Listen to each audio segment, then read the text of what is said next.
La justice encore, avec peut-être une piste 5 ans après la disparition de la petite Estelle Mouzin.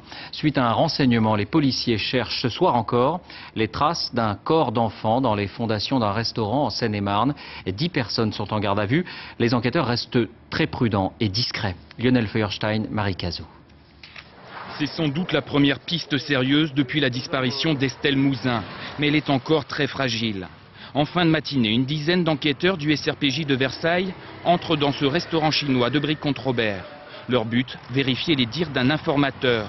En décembre dernier, un homme prend contact avec la police, il connaît les milieux chinois et a entendu une curieuse histoire.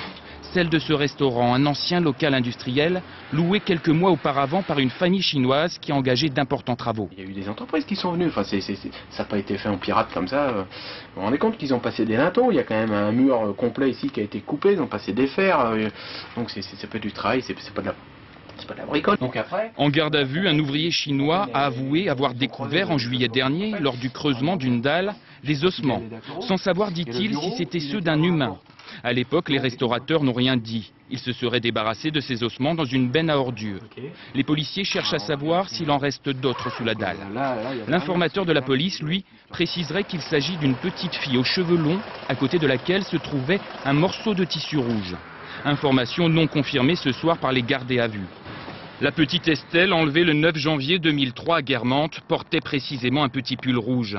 Brie-Comte-Robert se trouve à 27 km. Pour les enquêteurs, tous ces éléments constituent encore une simple hypothèse, mais une hypothèse crédible.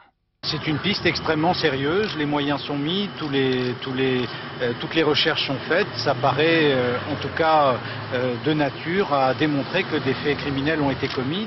Ce soir, une dizaine de personnes est toujours en garde à vue. Les fouilles, elles, ne donnent rien pour l'instant. Elles devraient se prolonger toute la soirée.